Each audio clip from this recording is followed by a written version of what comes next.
And Yeat been hella inactive. Facts. I don't know. He's just taking a break. He's on tour, actually. That's what he's doing. He is on tour.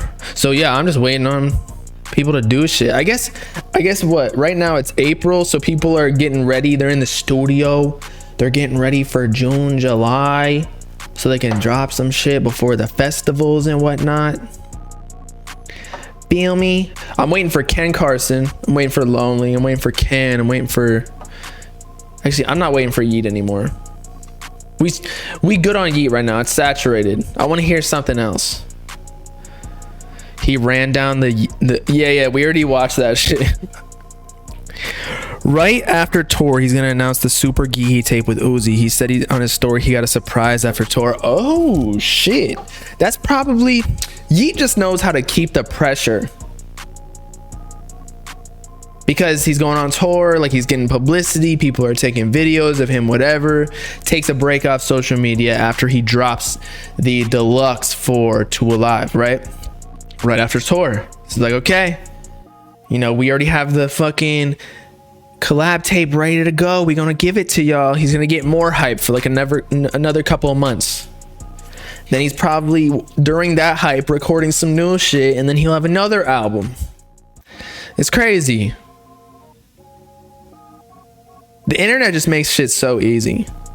Yeat is like the first, or one of the first, like true internet rappers, because the industry is so barbaric at this point. Like they're still stuck in like the 2000s when we're in 2020, and you can drop in like 3 days. You can mix and master something in a day after you record it and then drop it. Whereas before, like with a lot of these mainstream artists, like they take so long to, I don't know, approve. Like there's so much paperwork, when in reality it's just like, let them drop. Who cares? Why do you need to approve so much shit? If it flops, it flops. That's the artist's fault. You still get money from it. That just means that they're not going to recoup as fast, right? So of course you want them to do well so you can make profit, but ultimately the more content, the more money, technically speaking. That's why Uzi already sold 500,000 copies this year alone, whereas Cardi and Yeat are stuck at 500,000 streams total. Or no, 500. Is it 500,000 or 500 million? I think it's 500,000. I don't know. Yeah, it's got to be 500,000. Wait, I don't know. It's something like that.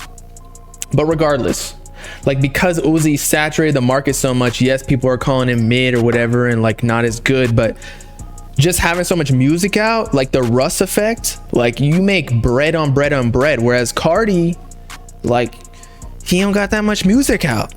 So Uzi forever, even if Cardi surpasses him like first week sales wise on his next project, Uzi's still probably gonna be making more money passively just because he has so much backlog. What if the next Kendrick album is his last? What if he starts signing people? That is a good question.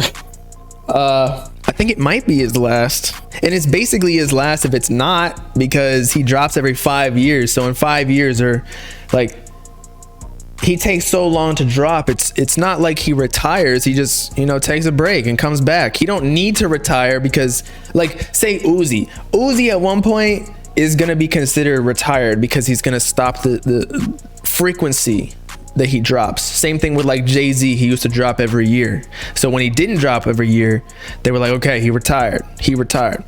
Kendrick, like if he doesn't drop for 10 years, people are gonna still be anticipating a new project because he never said it was technically his last. You know what I'm saying?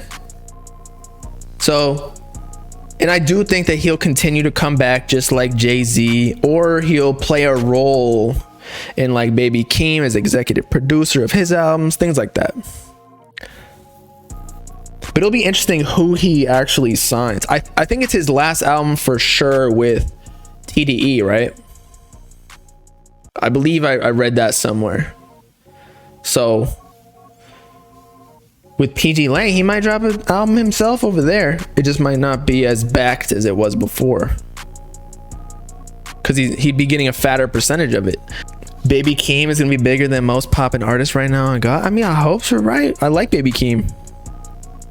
Low-key, these super big artists don't even need to drop albums, so they take long ass time. I completely understand it. Yeah, once you get a little bit of hype, or not even just a little bit, once you like solidify yourself, that's when you can start taking breaks.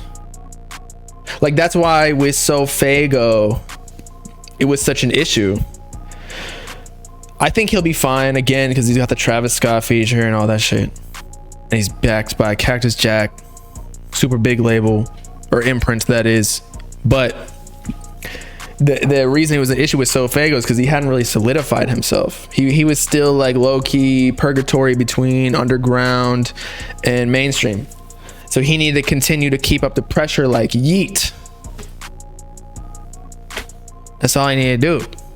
But like, say once you get to even Yeat's level, I feel like he could wait like 2-3 years at this point.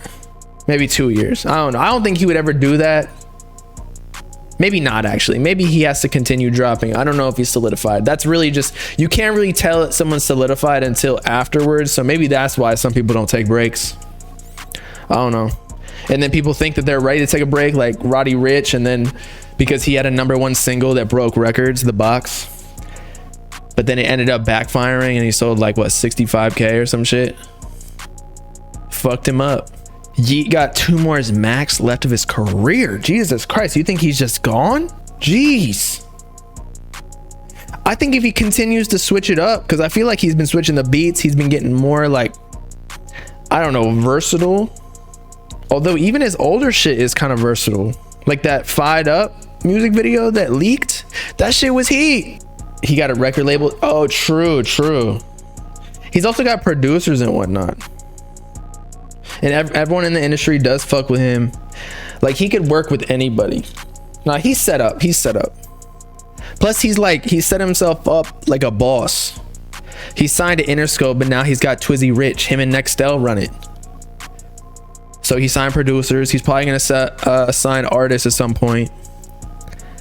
And then it's what is it called? I don't know. Zan Cakes Away.